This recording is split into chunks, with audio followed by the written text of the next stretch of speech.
Bueno, primero quería darles a todos la bienvenida aquí a la sede del Partido Socialista. Veo que hay algunos periodistas habituales y otros que no lo son tanto. Todos son igual de bienvenidos a esta casa. Como lo es el presidente del SPD, que hace hoy su primera visita a esta sede. Se lo he dicho a él en la reunión que hemos tenido y lo repito aquí en esta conferencia de prensa. Es un honor para el Partido Socialista tener aquí al presidente del SPD, un partido con el que tenemos una excelente relación y al que los socialistas españoles debemos mucho. No es fácil imaginar al Partido Socialista actual sin la ayuda que tuvimos en momentos muy difíciles de nuestra historia de los socialdemócratas alemanes. Por tanto, estamos ante un partido con el que compartimos principios, valores, políticas y una parte de nuestra historia muy importante. No es fácil entender la transición española sin la ayuda de los socialdemócratas alemanes. Esto hace esta visita especialmente grata para mí. Hemos hablado de Europa. El presidente del SPD ha tenido previamente una reunión con jóvenes del Partido Socialista. Ayer tuvo una reunión con jóvenes de la UGT. Él ha buscado el contacto con el mundo de los jóvenes, puesto que es el empleo de los jóvenes lo que nos preocupa a ambos, a él y a mí. Hemos hablado en la reunión que hemos tenido de Europa, de la necesidad de que Europa cambie su política económica e incluya dentro de su hoja de ruta las políticas de crecimiento y de creación de empleo. Hemos hablado del empleo de los jóvenes, que nos preocupa a ambos, a España porque tenemos una tasa insostenible de desempleo juvenil por encima del 50%, y a Alemania porque entiende que este desempleo juvenil es un problema para los países que lo sufren y es un problema serio para la Europa del futuro. Y al SPD en particular le preocupa eso. Y hemos hablado de créditos, que creo que es el principal problema que tiene la economía española. Le he explicado a Sigmar que nuestras pequeñas y medianas empresas no tienen acceso al crédito y que sin crédito no vamos a poder salir de la crisis. Por tanto, crecimiento y empleo de jóvenes y crédito para nuestras empresas. Estos han sido los temas fundamentales que hemos tratado en una reunión que ha sido franca, cordial, que no es la primera y desde luego no va a ser la última.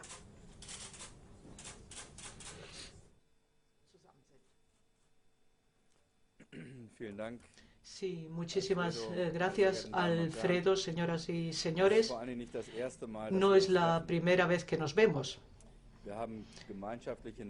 Hemos estado juntos a lo largo de los últimos meses, en algunas ocasiones. Hemos hablado sobre la situación en Europa, en España. Y la razón verdadera de mi visita ayer y hoy aquí en Madrid se debe a ver qué podemos hacer para luchar contra el elevado paro juvenil en España. Ayer hemos estado con gente joven en la sede de UGT, gente que no ha encontrado posibilidad de formación o gente que está excelentemente formada pero no encuentra empleo o no tiene un trabajo que les permita vivir. Y esta mañana hemos visitado un centro de formación profesional aquí en Madrid, donde hay empresas alemanas que forman a jóvenes españoles según la idea que tiene Alemania de formación profesional. Es decir, con una orientación fuerte a la práctica. Yo desearía que hubiese más empresas alemanas que ofreciesen esta posibilidad, digamos, para apoyar a España. En términos generales, podemos decir que nos une, por supuesto, la enorme preocupación por el devenir de Europa. Europa se encuentra en la mayor crisis desde su creación. Y la interpretación de la jefa del gobierno alemán, la señora Merkel, es la siguiente. Dice que todo ello se debe a que los estados han vivido más allá de sus posibilidades, por encima de sus posibilidades, se han endeudado excesivamente y por ese motivo la única posibilidad es recortar y ahorrar todos conjuntamente. En Alemania está proponiendo, digamos, una cura de adelgazamiento, una cura de caballo. Pero en Europa esto ha conseguido una especie de anorexia, porque si se obliga a 27 Estados miembros a hacer una política única de ahorro, entonces es muy grande la probabilidad de acabar en una recesión. Y es justo lo que está ocurriendo en estos momentos en Europa. Y, por supuesto, esta recesión también está llegando ahora a Alemania. Alemania es un país que vive del hecho de que nosotros podamos vender nuestros productos y servicios en todo el mundo, sobre todo en Europa. Y eso solo funciona si en los países de nuestro entorno la situación va lo suficientemente bien como para que los ciudadanos se puedan comprar productos alemanes. La recesión ha llegado a Europa y Alemania también está teniendo un bajón considerable en el crecimiento económico. Y sobre todo, se está viendo, digamos, una bajada de las ventas en la industria más importante, digamos, que es la industria del automóvil y la industria suministradora del automóvil. En el pasado hemos llegado a un acuerdo con la señora Merkel en Alemania y hemos dicho siempre que, aparte de la consolidación, de la reducción de los déficits públicos, también tiene que haber iniciativas para favorecer el crecimiento en Europa. Y, sobre todo, se trata de mejorar el acceso al crédito para las pymes. La señora Merkel lo ha prometido una y otra vez. La Comisión Europea lo ha prometido también una y otra vez. Los jefes de gobierno conservadores también lo han prometido, pero en la realidad nunca se ha producido. En Europa sabemos perfectamente qué porcentaje puede reducir los estados en cuanto a déficit público y en qué plazo lo pueden hacer. Nosotros les decimos al Estado en qué plazo hay que cumplir para tener que aumentar, por ejemplo, sus impuestos, cómo tienen que reducir sus salarios y cómo tienen que reducir y recortar sus pensiones. Pero cuando se trata de acordar impulsos al crecimiento, a la creación de empleo, etc., ahí las decisiones son bastante generales y bastante vagas. En estos momentos, los jefes de gobierno conservadores y la Comisión Europea están vendiendo de nuevo un programa de crecimiento del orden de 120.000 millones de euros. Y es un programa que tiene un año. Es algo que ya se ha decidido hace un año. Y ahora están decidiendo el mismo programa de nuevo. Pero en el pasado prácticamente no ha ocurrido nada. Y los que padecen mucho ante esa situación son los jóvenes europeos. Ayer he hablado con los jóvenes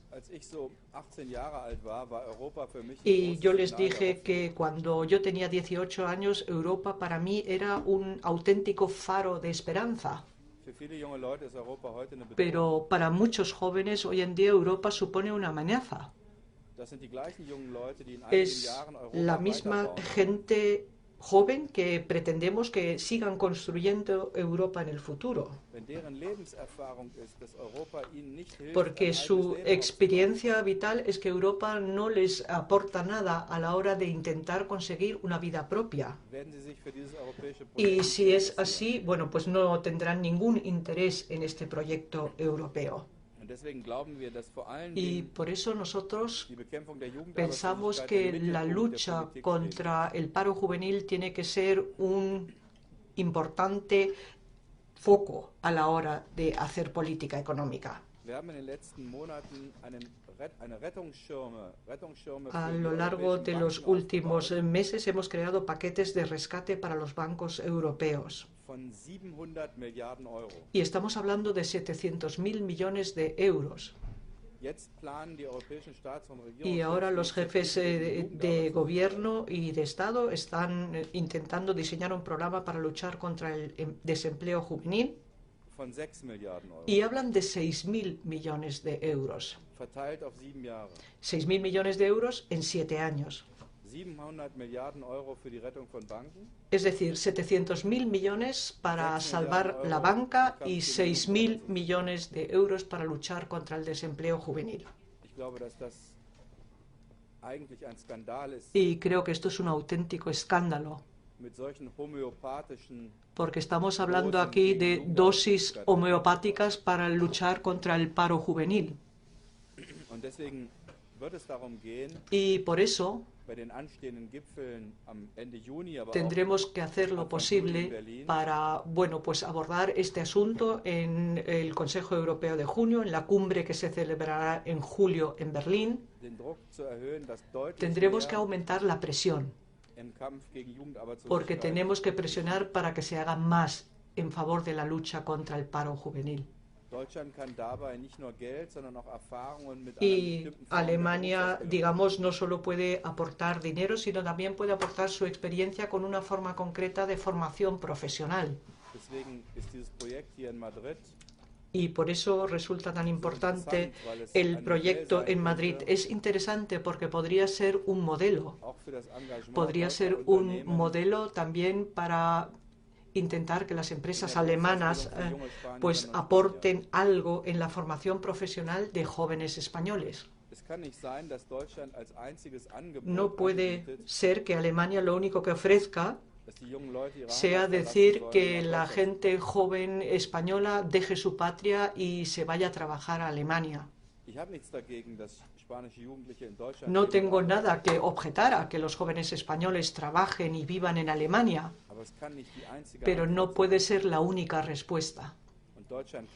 Y Alemania no puede intentar resolver sus problemas, es decir, el hecho de que nos falta mano de obra cualificada, no puede resolver esos problemas de un modo barato, diciendo que, bueno, pues vamos a conseguir que los mejor cualificados de todos los países se vayan de su patria y lleguen a nosotros. Y por eso nosotros queremos participar y contribuir a que se haga más en el propio país. Todos ustedes saben que nosotros tenemos ante nosotros elecciones legislativas y para el SPD va a ser muy importante la lucha contra el paro juvenil. En caso de que nosotros ganemos las elecciones y formemos parte del gobierno, desde luego va a ser un tema central. Y por lo demás, bueno, pues me ha encantado estar en la central de ese partido, de este partido que es además la culpable de que yo me haya convertido en miembro del SPD alemán. Porque yo me he convertido en miembro del SPD por culpa del PSOE. Cuando en España todavía estaba en el poder Franco, había una serie de representantes del PSOE que estaban visitando Alemania y estaban recaudando dinero por aquel entonces para poder comprar máquinas de imprenta, y era, bueno, pues imprentas que eran necesarios pues para poder imprimir en la ilegalidad panfletos, propaganda, y todo ello en favor de la democratización de España. Y en mi patria chica todo eso lo organizaba el SPD. Eso a mí me encantó. Y dije, bueno, pues voy a ser miembro del partido, apoyé esta lucha, y hemos invitado pues a la gente a que participase en una comida española con vinos españoles, y el dinero que recaudamos se lo dimos al PSOE. Lo que yo no sabía, no lo sabía por aquel entonces, que en Alemania necesitas un permiso para todo. Necesitabas un permiso para poder vender y servir vino español. Y bueno, a mí me llevaron ante los tribunales por haber hecho esta acción solidaria. Pero al final fui absuelto. Pero esa ha sido la primera experiencia que tuve con el PSOE, y por ese motivo me convertí en miembro del SPD. Vosotros sois los culpables.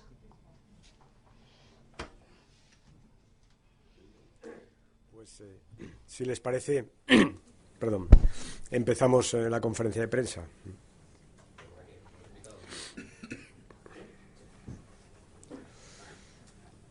Buenos días. Leo Wieland von der Frankfurter Allgemeine. Soy Leo Wieland del Frankfurter Allgemeine.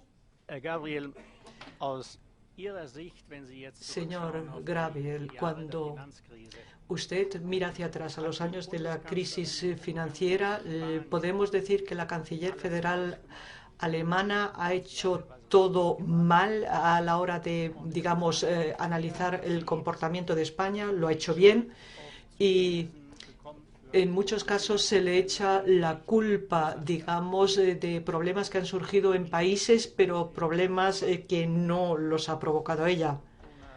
Und mit Verlaub, Herr Rubalcaba, auch eine europäische Frage. España puede y debe seguir con el euro. ¿O le parece a veces que la moneda única está estrangulando la economía de su país, impidiendo competitividad y no tener la posibilidad de desvaluar? Es un problema adicional. Muchas gracias.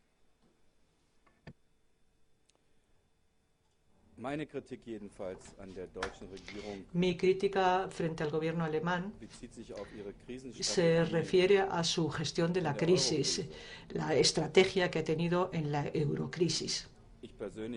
Yo personalmente estoy convencido de que Angela Merkel, bueno, pues tendría que haber dicho de antemano ante la opinión pública que estaba a favor del paquete de rescate. En Alemania, bueno, pues ella se ha dedicado que no iba a dar un céntimo a Grecia, haciendo campaña en Alemania, y siempre ha hecho como si la crisis del euro no afectase a Alemania. Responsable del hecho de que en Alemania ha surgido la impresión de que los demás lo han hecho todo mal, y de que nosotros los alemanes siempre lo habíamos hecho bien y que ahora se nos pedía pasar por caja. La señora Merkel, bueno, pues les ha dicho la verdad a los alemanes, pero muy tarde. Y, por supuesto, también redunda en interés de la propia Alemania estabilizar a Europa. Alemania no es el contribuyente neto de la Unión Europea. Nosotros somos el vencedor neto de la Unión Europea. Contribuyentes netos somos si, bueno, pues analizamos los ingresos que aportamos a Bruselas y que luego se nos devuelven. Pero eso es la parte pequeña, digamos, de estas cuentas, porque realmente ganamos gracias al euro y gracias a la Unión Europea, debido sobre todo a nuestra fortaleza exportadora. Lo primero que le critico es que no les ha dicho la verdad a los alemanes. Y hay una segunda cosa que critico, que la política de rescate del euro, bueno, pues lo esconde, digamos, bajo el manto del Banco Central Europeo.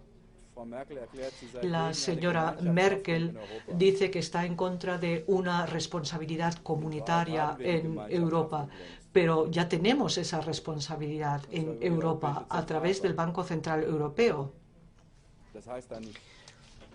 No se llama eurobonos, sino podríamos decir bonos Draghi.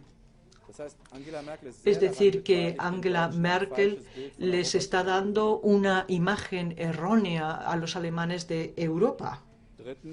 En tercer lugar,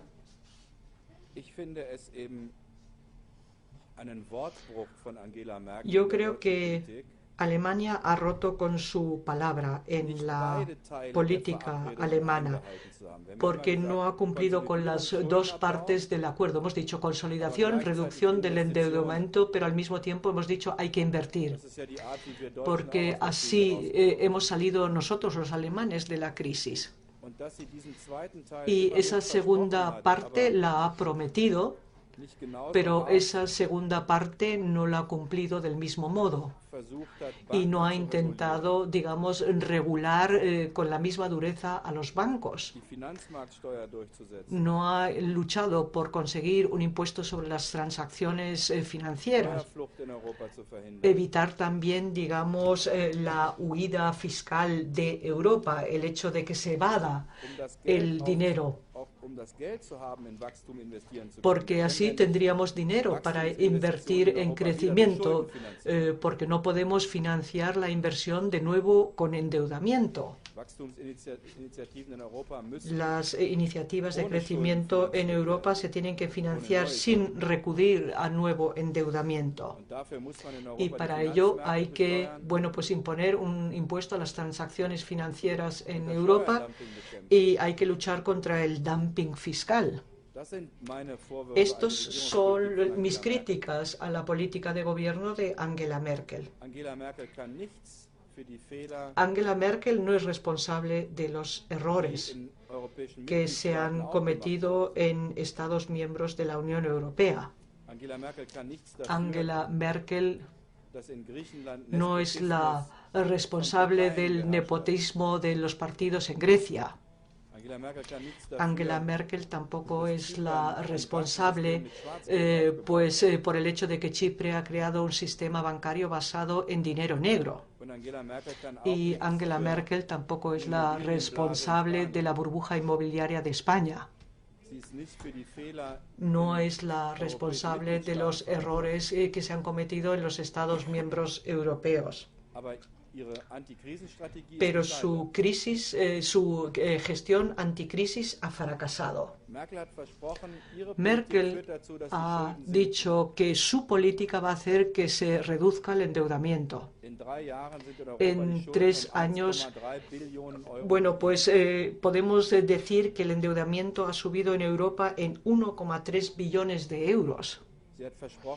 Y ella ha prometido que se lucharía contra el paro. Y el paro está aumentando. Y ella ha prometido que en Alemania no vamos a asumir una responsabilidad comunitaria, digamos, en cuanto al endeudamiento de los demás países. Pero en realidad pues ha aumentado, digamos, utilizando el camino del Banco Central Europeo, esa responsabilidad comunitaria ha aumentado en 1 billón de euros. Muy bien. Si me pregunta, o la pregunta que me ha hecho es si España está sufriendo por pertenecer al euro y si cabría imaginar una España fuera del euro. La respuesta es no. No concibo a España fuera del euro. No la concibo. Creo que sería muy malo por supuesto, para los países del euro, pero sería horroroso para España. Por tanto, es una alternativa que pienso que no se puede manejar. Es verdad que la pertenencia al euro, como usted señalaba, establece determinadas restricciones para la política económica española. La más importante, no podemos devaluar la moneda. Y no tenemos más remedio que, si queremos ganar competitividad, ir a fórmulas de devaluación por la vía de nuestros costes internos, salarios, beneficios. Es cierto. Y es cierto también que por pertenecer al euro seguramente estamos pagando los defectos que el euro tiene o que el sistema monetario tiene. El más importante, la inexistencia de un banco central que actúe como tal. Tenemos un banco central a tiempo parcial o un banco central con la mitad de las competencias que debería tener, muy preocupado por la política monetaria, pero sin capacidad de intervenir en los mercados de deuda, muy preocupado por la inflación, pero sin capacidad de intervenir en el mercado laboral o en la creación de empleo. Y ese es nuestro problema. Si el Banco Central Europeo hiciera lo mismo que ha hecho el Banco de Inglaterra o la Reserva Federal o el Banco de Japón, seguramente España tendría muchas menos dificultades para abordar sus problemas, entre otras cosas porque nuestra prima de riesgo no sería la que tenemos en este momento. Por tanto, el euro ha tenido para España muchos beneficios y en el futuro tendrá más, pero es verdad que ahora nos establece algunas restricciones. En todo caso, yo quiero decirle que asumiendo esas restricciones, desde luego defiendo claramente la presencia de España en el euro. Y aprovecho para decir una cosa más, aprovechando que hay aquí mucha prensa alemana, algo que digo siempre que voy a reunirme con el SPD Alemania. España es consciente de que tiene que hacer esfuerzos, es consciente. Tenemos que hacer esfuerzos porque tenemos algunas magnitudes económicas desequilibradas, entre otras el déficit. Lo que pedimos es que esos esfuerzos se gradúen en el tiempo inteligentemente, de forma que no se nos obligue a hacer lo que hemos tenido que hacer el año pasado, que es un esfuerzo brutal para al final no cumplir el objetivo de déficit y que la Comisión Europea nos tenga que dar 2 años más. Si hace un año, como por cierto pedimos los socialistas, ese calendario de ajuste se hubiera revisado, seguramente nos hubiéramos ahorrado una buena parte de la destrucción de empleo de este año. Todo el mundo tiene que ser consciente que España quiere estar en el euro y que España quiere hacer esos esfuerzos. Lo que pedimos es que se hagan con inteligencia y que, como decía Sigmar, la política europea acompañe esos esfuerzos de consolidación fiscal con refuerzos en políticas de crecimiento para ayudar a los países que no tenemos recursos por nosotros mismos para crecer.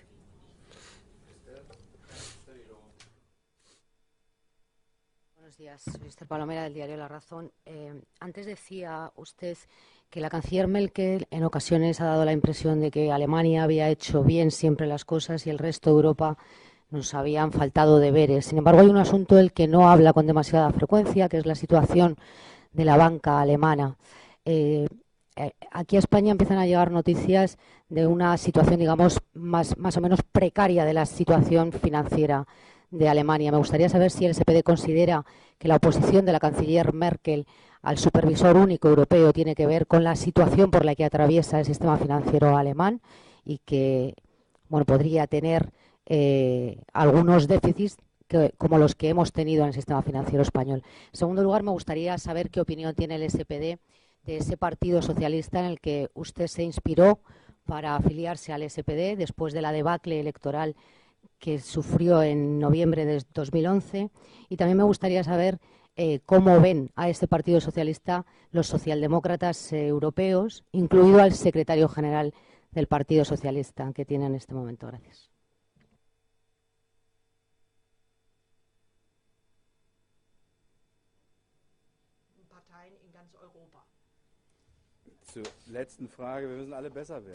Todos tenemos que ser mejor. Con eso respondo a su última pregunta. Todos tenemos que intentar ser mejores. En la democracia es así. A veces se ganan las elecciones, a veces se pierden.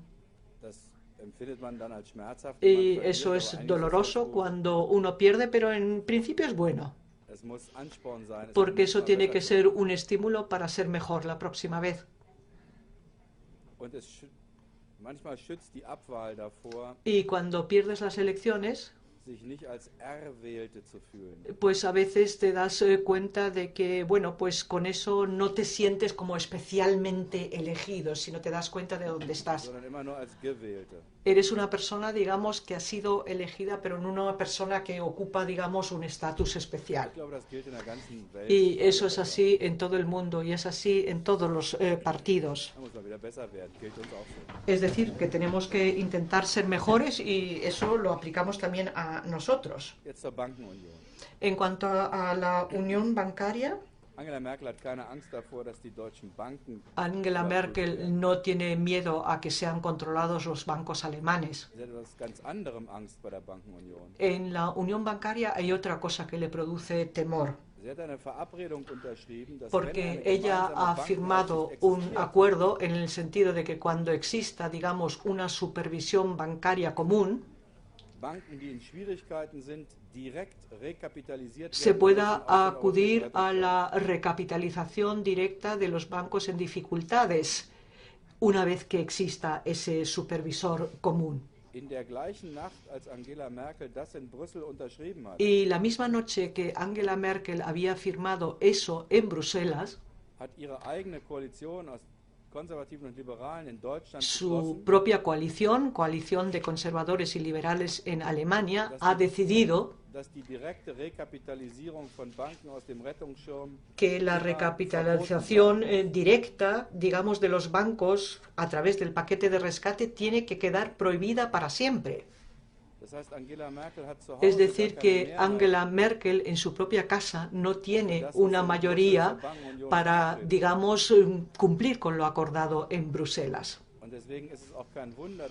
Y por eso nos sorprende que ella esté haciendo todo lo posible para intentar que la unión bancaria llegue, en su caso, después de las elecciones generales de Alemania, porque en Alemania no resulta demasiado popular decir que en el futuro, bueno, pues vuestros dineros que proceden de los contribuyentes alemanes, bueno, pues vuestros dineros pueden llegar directamente a los bancos que han entrado en dificultades.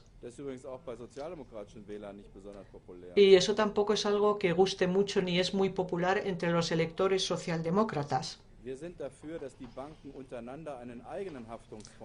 Nosotros estamos a favor de que los bancos creen un propio fondo, digamos, para estos casos.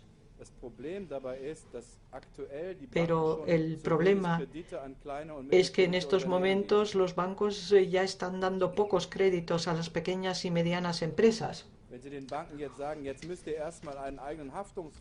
Y si ahora les decimos a los bancos, ahora tenéis que crear vosotros mismos un fondo propio que sirva de garantía, entonces darán incluso menos crédito.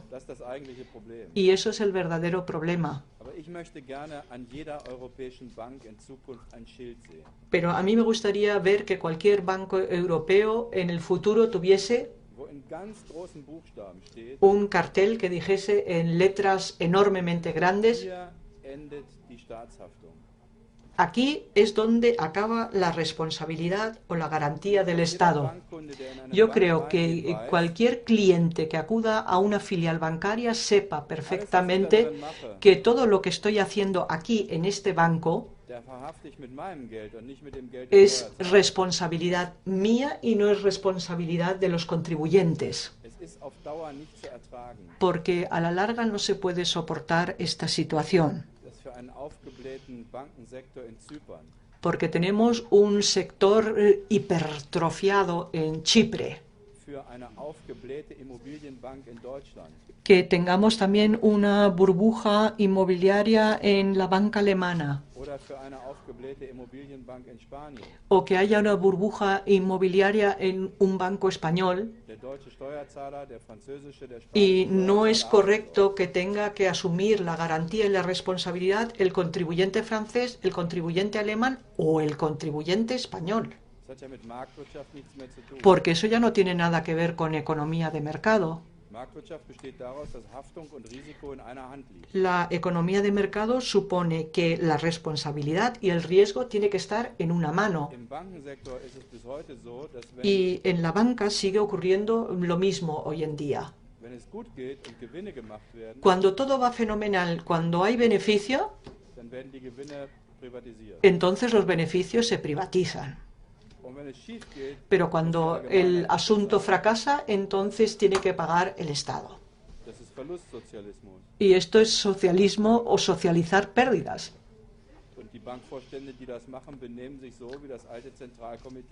Y los ejecutivos de la banca se comportan como el comité central de los partidos comunistas antiguos del este de Europa. Porque cuando ellos hacían un beneficio, se lo quedaban en sus propios bolsillos. Y cuando fracasaba, entonces los que tenían que pagar era la población. Y así se comportan todos los directivos de la mayoría de los bancos internacionales. Y por eso una de las condiciones importantes significa que la unión bancaria suponga a la vez regulación bancaria. Y el objetivo tiene que ser que al final se cree una especie de fondo de garantía de los bancos entre sí y que no tengan que asumir la responsabilidad como siempre los contribuyentes.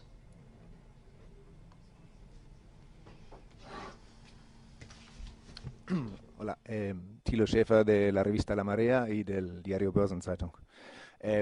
Uno de los problemas en Europa que crea distorsiones son los tipos de interés que pagan estados. Bueno, sabemos que Alemania financia su deuda a casi cero interés, igual beneficia a las empresas, y en España estamos hablando de tasas mucho más altas. Señor Rubalcaba, han hablado del tema de los eurobonos. ¿Usted ha conseguido convencer a su colega del SPD de defender los eurobonos en la próxima campaña electoral? Und, Herr Gabriel, zum Thema Eurobonds, Sie sagten, SPD-Wähler sind sehr sensibel gegenüber den Bankenhilfen. Usted ha dicho que los electores del SPD son muy sensibles frente a este tema. Lo mismo podemos decir.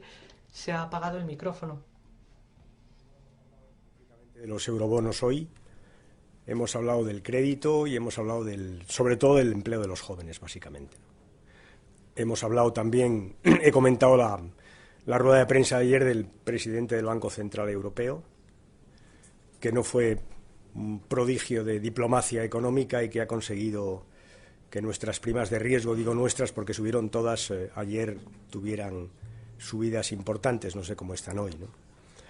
Y le he comentado a Sigmar que me llamaba la atención que en las últimas semanas, en la última semana, España había recibido consejos diversos, ¿no? La Comisión Europea nos ha recomendado subir los impuestos, el Banco Central nos ha recomendado bajar los impuestos y el Fondo Monetario Internacional ha reconocido paladinamente que en Grecia lo hicieron muy mal.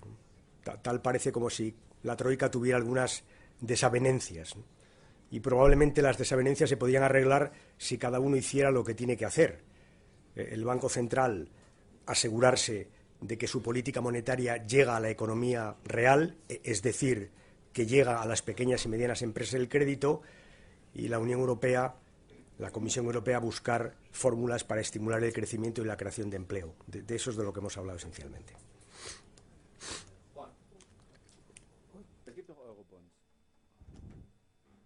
Bonos. Lo que pasa es que no llevan ese título, no se llaman así.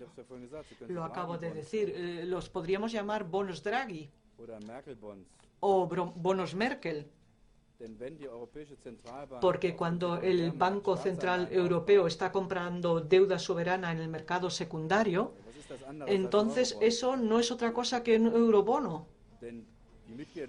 Porque los miembros del Banco Central Europeo asumen la responsabilidad.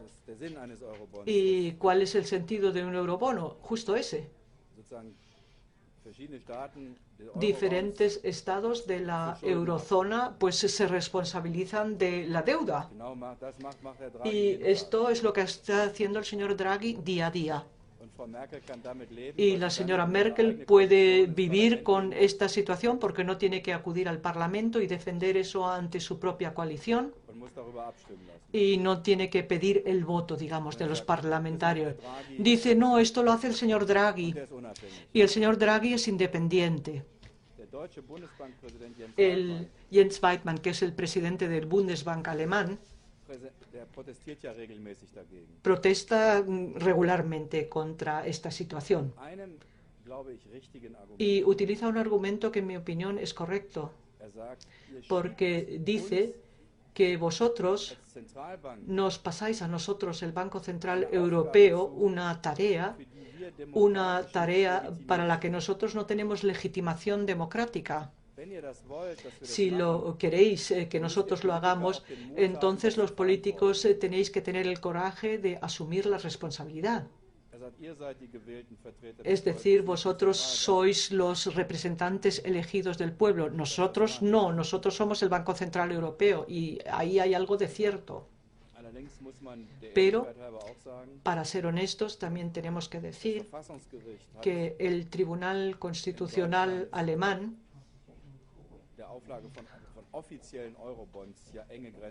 le ha puesto muchos límites, o unos límites muy estrictos a la posibilidad de emitir eurobonos. Y en estos momentos el Tribunal Constitucional está valorando si esos bonos Draghi o bonos Merkel, si realmente son compatibles con la ley fundamental alemana. Y se están realizando en estos momentos, digamos, las audiencias correspondientes. Pero hay una cosa que está absolutamente clara. En una unión monetaria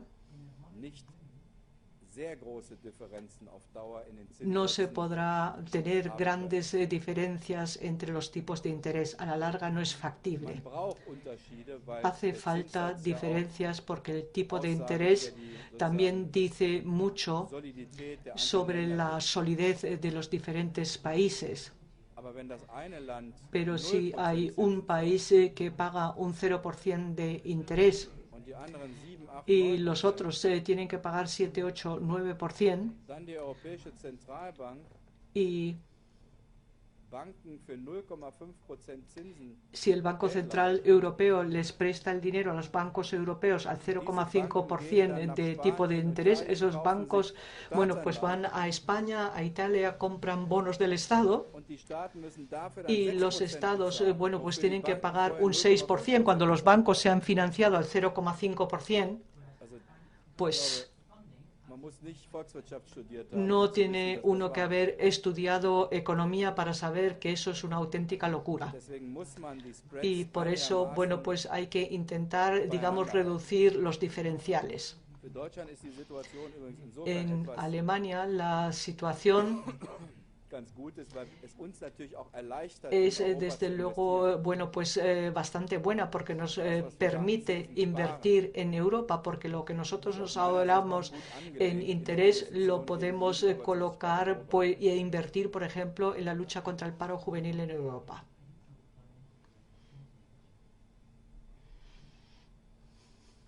Sí, Juan Ruiz, del Periódico de Cataluña. Una pregunta muy concreta para el señor Rubalcaba. Acabamos de saber que el juez instructor del caso Campeón en el Supremo ha pedido el suplicatorio para el exministro José Blanco.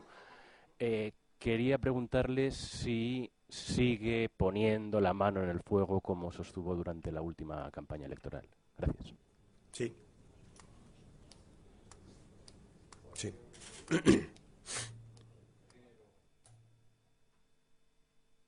Buenos días. Quería insistir un poco en este punto. Quería saber si considera usted que el exministro José Blanco debería dimitir. Y luego quería volver a Europa, pasando por una de las recomendaciones de la Comisión Europea por el tema de las pensiones. Hoy seguimos conociendo algunos datos de ese documento que están preparando los 12 expertos. Quería saber qué le parece ese documento, si les gusta, si no les gusta, si hay algunas cosas en las que entienden que pueden estar de acuerdo o en qué no. Y Y bueno, si le han hablado ya el presidente del Gobierno y usted para verse, para ver si llegan a ese acuerdo antes del Consejo Europeo. Y quería preguntar también qué le parece el premio a la plataforma de afectados por la hipoteca y qué le parece la postura, el rechazo del Partido Popular Europeo y especialmente las palabras de Carlos Iturgaiz. Gracias. Respecto a la primera cuestión, me remito a mis declaraciones, las he hecho reiteradamente sobre este tema y no tengo nada nuevo que decir. La segunda cuestión era... Perdón, es que estoy con una bronquitis residual. Me refiero en segundo término al premio que han dado a la Asociación de Hipotecas. Tengo que decirle, primero, felicitar a la asociación por el premio que ha recibido y segundo, decirle que las críticas que ha recibido la asociación o el Parlamento Europeo por parte del Partido Popular me parecen absolutamente desafortunadas.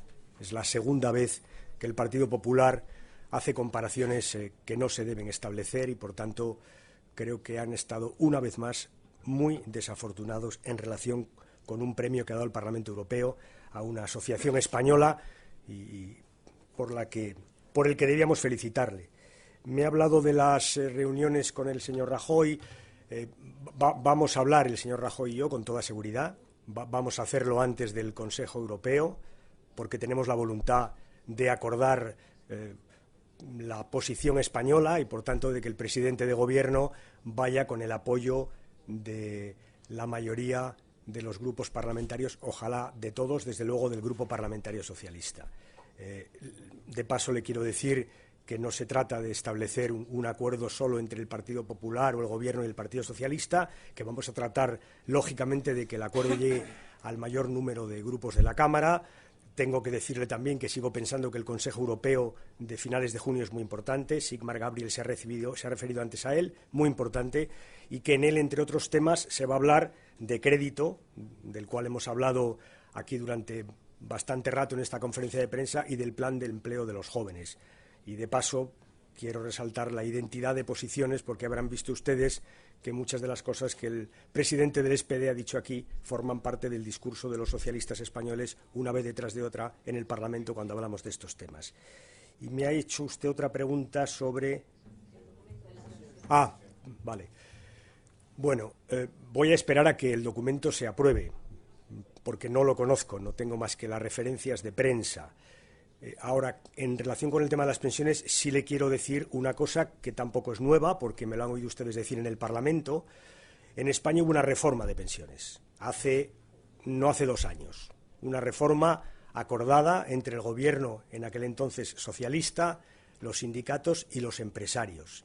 Y si el Gobierno del Partido Popular quiere cambiar esa reforma, quiere hacer otra reforma, tendrá que contar con el mismo acuerdo. Es decir, con los empresarios, con los sindicatos y con el Partido Socialista. O dicho de otra manera, como he dicho reiteradamente en las cámaras, si no se produce ese acuerdo, el Partido Socialista no estará, porque entendemos que un acuerdo se debe respetar. Y, por tanto, la reforma actual está pactada. Si el Gobierno quiere modificarla, tendrá que rehacer ese pacto. Y el Partido Socialista estará en la medida en que estén los sindicatos y los empresarios. Si no, no vamos a estar en ese acuerdo. Para el contenido del documento tendremos tiempo de opinar. Sí le quiero decir, en todo caso, una cosa de fondo también. El factor de sostenibilidad del sistema de pensiones es algo que está pensado para garantizar su redundancia, su sostenibilidad en el tiempo. Se considera que hay que introducir un factor de sostenibilidad justamente para garantizar que las pensiones, que nuestro sistema de pensiones tiene solvencia en el tiempo. Lo que no se puede hacer es aprovechar una crisis puntual como es la que vive en este momento el sistema de pensiones, en razón de que tenemos 6 millones de desempleados, para hacer un ajuste de medio plazo. No sé si me ha entendido. La sostenibilidad es a medio plazo. Si uno tiene problemas un año, para eso hay un fondo de reserva, se creó para eso. Por tanto, no confundamos la sostenibilidad, que es una fórmula de garantizar a medio plazo nuestro sistema de pensiones, con una crisis que en este momento vive de financiación porque tenemos 6 millones de desempleados. ¿O es que el Gobierno cree que vamos a estar mucho tiempo con 6 millones de desempleados? Yo creo que no. Crearemos empleo y, por tanto, las cuentas de la Seguridad Social se equilibrarán. En resumen, no aprovechemos una vez más la crisis para hacer ajustes de fondo. que es lo que han hecho en la sanidad y en la educación. No aprovechemos la crisis como coartada para alterar las reglas del juego. Esto es lo que le tengo que decir al Gobierno. Dicho esto, repito, estudiaremos a fondo, cómo no, lo que nos tengan que decir los expertos en relación con esta materia. ¿Qué tal? Buenas tardes, Alicia González de Radio. A mí me gustaría pedirle dos valoraciones. La primera sobre los dos nuevos miembros del Tribunal Constitucional que ha nombrado el CGPJ y la otra sobre las reticencias que mostraron ayer patronal y sindicatos en el Congreso a someterse 100% a la ley de transparencia. Gracias. Bueno, efectivamente el Consejo del Poder Judicial ha hecho dos nombramientos. Debo decirle, primero, me felicito de que haya funcionado como no podía ser de otra forma el Consejo, ha hecho sus nombramientos, además creo por una mayoría muy amplia, lo cual es bueno, y tengo que decirle que hasta donde sé, se trata de dos magistrados con una competencia y una profesionalidad demostrada. Por tanto, me parece que son dos buenos nombramientos y no lo puedo ocultar.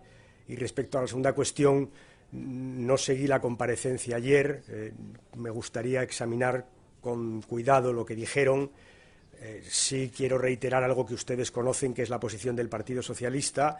Transparencia, cuando uno recibe fondos públicos, tiene que ser transparencia, y por tanto tenemos que estar a las duras y a las maduras. Si queremos fondos públicos, tenemos que dar cuenta de esos fondos con la mayor transparencia posible. Pero, repito, no quiero referirme en detalle a esa declaración porque no la vi, lo estudiaremos. Estoy seguro de que al final encontraremos una fórmula en la que todo el mundo se sienta razonablemente contento y sobre todo en el que los ciudadanos españoles puedan saber a dónde va el último euro de sus impuestos, que ese es el objetivo que tenemos todos. Muy bien, gracias.